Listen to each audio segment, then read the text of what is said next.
За өдрийн мэнд хүргэе та нартай. За тэгээд би бол intimacy coach Ариуна, дотн найдлын коуч тийм ээ. За дотн найдлын коуч гэхээр яадаг вэ гэхээр одоо яг ерөнхийдөө юм хосуудын хооронд те хосуудын сексийн харилцаа, гэр бүлийн харилцаа энэ дээр маш гоё чиглэл коучинг өгöd явдаг гэсэн үг байгаа.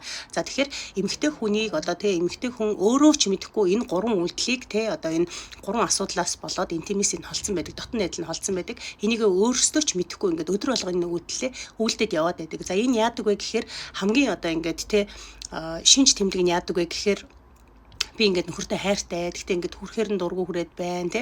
Ингээд ярмааргүй байна. Тэгээ би өөрөө яагаад байгаагаа ч мэдэхгүй юм гэж боддог. Тэгээд энийг өөрийн буруу гэж боддог. Энэ ерөөсөө чиний буруу биш. Яагаад тэгэхээр хоёрын хоорондын дотн харилцаа жоохон холтсон байгаагийн шинж. За дотн харилцаа холдохын одоо 3 шинж тэмдэг байгаа. За хамгийн ихнийх нь болохоор за эмэгтэй хүн өглөө ослоо тий өглөө осоод яадаг вэ гэхээр хүүхдээ бэлдэн ажилдаа явна тий ажилдаа яваад одоо ажилдаа яваад ажилгүйнд буцаад гэртээ ирнэ гэрийн ажил хязгаарч дуусдаггүй шүү дээ тий гэртээ ингээл угаалга цэвэрлээ хоол унд ирнэ тэгэл нөхөр ирлээ хоол ундаа хийлээ гэр орноо цэвэрлээ тий тэгээд ахмад настан гэрт нь ойрхон байдаг бол тэдэртэй бас халамж хайраа үзүүлнэ тий хамт амьдардаг бол халамжлан хамт байхгүй бол одоо уцаар ярина тэкэр хийн тий одоо асуудлуудыг нь сонсож өгнө. Тэгээд энэ бүхний араас яадаг вэ гэхээр өөрөө ингээд оройтож унтдаг байгаа.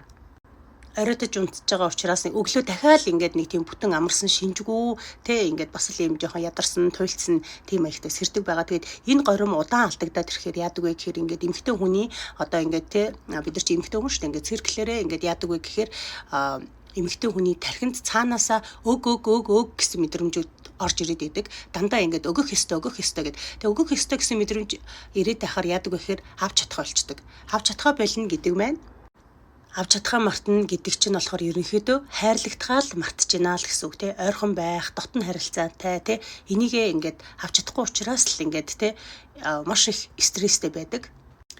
Тэгээд ингээд нэг заримдаа нөхөр нь оройн цагаар ойртыг гэхээр өөрөө ч мэдэхгүй ингээд түлхдэг те би одоо өглөө эрт болсон би өглөө эрт босно байг ойроотод унтж штэ би ядарч штэ ч гэдэг юм уу те энийгээ ингээд өөрөө мэдэхгүй энэ үйлдэлийг гаргаж яадаг. Хайргуудээ ч юм уу те хүсэхгүй байгаадаа биш нөгөө хайрлагдаагүй те дотн харилцаанд ингээд жоохон удаан ороогүй учраас нөгөө өг гэсэн горимдоо орцсон учраас яг энэ үйлдэлийг өөрөө мэдэхгүй гаргаад яадаг.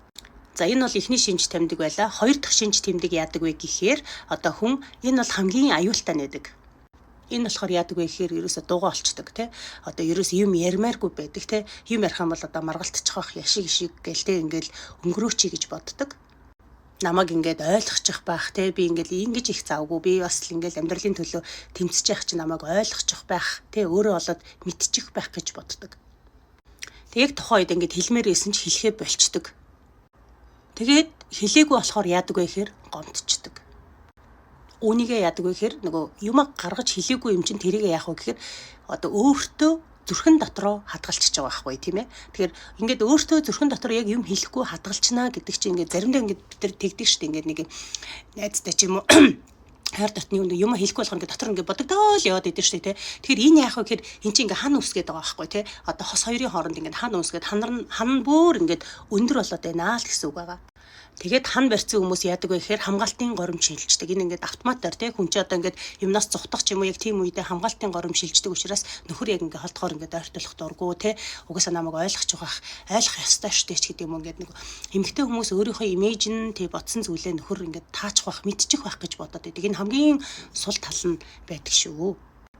Тэгээ нөгөө хамгаалтын горим ажилтсан хүмүүс яадаг вэ гэхээр хамгаалтын горимд байхад хайр нь хаалганы цаана тэр хашааны цаана барьсан хамныхын цаана үлдчихэж байгаа байхгүй. Тэгээд энд асуудал үүсээд байгаа юм. За 3 дугаар асуудал бол хамгийн гүнээсээ байдаг. Бид нар одоо багасаа чи хайрлагдах ёстой, чи үн цэнтэй те чи одоо те хэрэгтэй гэсэн мэдрэмжийг хинч хэлээгүй заагаагүй байдаг те ерөнхийдөө ингээд одоо л бид нар энэ тухай айгүй их ярьдаг боллоо те энэ талаар илүү их мэддэг болоо тэрнээс урд нь бид нар мэддэггүй байсан. Тийм болохоор энэ болгон одоо ингээд ийм тааварлшгүй яаж ч мэдэх арга байхгүй. Эмэгтэй хүн юу гэж боддог вэ гэхээр хайрлагдахын тулд ямарваа нэг юм би хийх ёстой юм байна, хийж өгөх ёстой юм байна гэж боддог болчихсон байдаг дотроо. Тэгээд хайрлагдахын тулд байх ёстой гэхээр би гоё байх ёстой, би сайн ээж байх ёстой, би ажилдаа сайн байх ёстой гэдэг бүх зүйлийг сайн гэд ингээд төгс төвлөрийн синдром руу шилждэг байгаа. Төгс зүйл гэж хаанч байхгүй ээж нар минь тий. Төгс гэж зүйл хэзэж байхгүй. Өөрийгөө битээ тийм төгсийн синдромд оруулаарай. Хит их битээ өөрийгөө хүчлээрээ. За тэгээд би төгс бэжэж хайрлагдана гэж боддог. Энэ хамгийн буруу ойлголт юм шиг. Тэгээд хүмүүс юу гэж боддог вэ гэхээр дотны харилцаанд орохоор миний бүх зүйлийг харнаа гэж боддог тийм ээ. Одоо сул талдаа харуулж гин, айдсаа харуулж гин, бүхний харуулж гин гэж дотроо бол боддог байгаа. Тэгээд айгүй сайн ээж байдаг, сайн эхнэр байдаг, сайн хоолундаа хийсэн байдаг тийм ингээд өөрийнхөө хэмжээнд хамгийн сайнаар хичээж байгаа байхгүй тийм. Тэгээд тэрийг ерөөсөө сайн байна гэж ерөөсөө огт бодохгүй байгаа тийм. Тэгээд яг энэ бүхний эцэст намайг татгалзуул яах вэ? Чи муу ээж штэ, чи төгс бисэн штэ, чи энийгээ дутуу хийсэн штэ гэж хэлүүл яана гэсэн тэр айдас нэдэг. Тэгэхээр яадаг вэ гэхээр төрүүлээд одоо нөхрөөсөө төрүүлээд өөрөө татгалцсан байдаг тийм. Ягаад тэгэхээр би энийг ингээд төгс хийгээгүй юм чи өнөөдөр арай л яасангүй дээ ч гэдэг юм уу тийм. Иннээсээ болоод өөртөө энэ нөгөө ханан улам өндөр болоод идэг, дээрээс нь зузаан болоод идэг. Тэгээ өөрийгөө татгалцсан хүн чинь өөр юунд ч одоо зөвшөөрөхгүй байгаа байхгүй тий. Тэгэхээр та нар маань яах ёстой вэ гэхээр энэ бол үннийг одоо хинч заагаагүй учраас бид нар мэдэхгүй л байгаа юм. Тэгээд эдгээр гурван зүйлс өөрт чинь айгүй тийм танил санагдаж байна уу тий. Одоо ингээд хариуцлагын ачаа, одоо хилээгүй гомдол, төгс төлөвтрийн синдром. Тэгэхээр 5 сарын 1-ээс би одоо intimacy тий одоо ариуна intimacy гэдэг маш гоё юм хичээл одоо орох гэж байгаа. За энэ хичээл минь яах вэ гэхээр энэ гурван асуудлыг тэр чигээр нь шийдэх юм байнамаа. Тэгэхээр эмэгтэй хүн өөрийгөө дотроосоо ойлгоод юун дээр болж байгаа болохгүй байгаагаа мэдээд явхаар айгүй гоё үзүүлэлтүүд гардаг байгаа. За тэгэхээр миний энэ сургалт яах вэ гэхээр одоо ер нь бол бүтэн жилийн одоо acceptтэй гэсэн үг. Одоо та эхний ээлжинд тий одоо юу ээж болно төлбөрөө 1 сараар 6 сараар одоо 1 жилээр одоо төлөөд ороод ирж болно. Тэгээд 1 сарын хугацаанд тий одоо хамгийн ихний туршилтын маягаар 1 сар байж бас болно шүү дээ тийм ээ. Тэгээд үнийн хувьд хамаагүй хямдхан байна гэсэн үг тий. За тэгэхээр 1 сарын хугацаанд яах вэ гэхээр 7 хоногт би 1 хичээл орно. Тэгээд үлдсэн хоногуд нь дандаа дадлага байна. Энэ бол ингээд тийм хамгаалагдсан орчин байна. Дандаа эмэгтэй хүмүүс байна. Эхний ээлжинд тий 5, 10, 15, 20 жил болсон хосууд дээрээс нь бас ганц бие сингл хүмүүст бас их зориулагдсан ийм хөтөлбөр байгаа. Зөвхөн эмэгтэйчүүдтэй. За би дараагийн юун дээр бол эрэгтэйчүүдтэй бас зориулж бас хөтөлбөр гаргая гэж бас бодож байгаа. За тэгээд яах вэ гэхээр та 1 сарын хугацаанд яах вэ гэхээр одоо 7 хоног болгоно 1 хичээл орно. Тэгээд тэр 7 хоногт 2 хичээл орно. Нэг нь болохоор би яг хичээл ороо заагаад явна. Нөгөөх нь болохоор яг дадлага ажил тий. Ер нь юм ингээд заагаад орхисон байдаг. Яг энийг хэрэгжүүлэхгүй бол яах вэ? Тэгэхээр хэрэгжүүлж байгаагийн чинь би хараад, хянаад, зөвлөөд тий. Тэгээд дээрэс нь маш олон эмэгтэйчүүд ингээд дотор нь ороод ирэх учраас би энээсээ туршлага судлаад тий. Ингэж байгаа юм байна гэсэн юм бас давхар ойлгоод явна гэсэн үг. Мэдээж одоо надад ч гэсэн тий төгс төгөлдрийн синдром байдаг тий. Одоо тэрнээсээ хичээгээл ингээд за төгсөхгүй окей гэж би ингээд явж байгаа шүү дээ тий. Тэгэхээр яах вэ гэхээр бид нар хамтдаа өсөөд явна гэсэн үг. Би одоо та нарыг бодвол нэг 3 4 шатны л дээр явж байгаа байхгүй тий. Бас төгс болоогүй шүү дээ. Ингээд энэ intimacy coach гэлээгээ би энэ оргилд нь хүрсэн гэсэн үг биш тий. Тэгтээ одоо ингээд хамтдаа явахаар айгу гоё байдаг тий. Би ингээд 3 дугаар шатн дээр зогсчоод 1-р шатн дээр зогсож байгаа хүмүүсийг хараад би юу гэж боддог вэ гэхээр 3 дээрээ татаад аваад ирхинсэн гэж бодож байгаа байхгүй. Тэгэхээр хэдүүлээ энэ 3 номерын шатн дээр гарцгаая.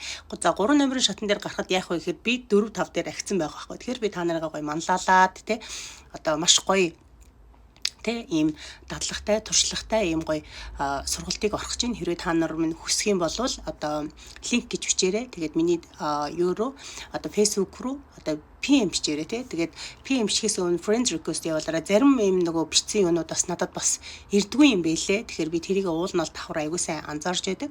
Тэгээд 5 сарын 1-нд уулзцгаая. Тэр баяртай. Өргөжлүүлээд би бас гоё гоё рилүүдээ хүргээд явах болно.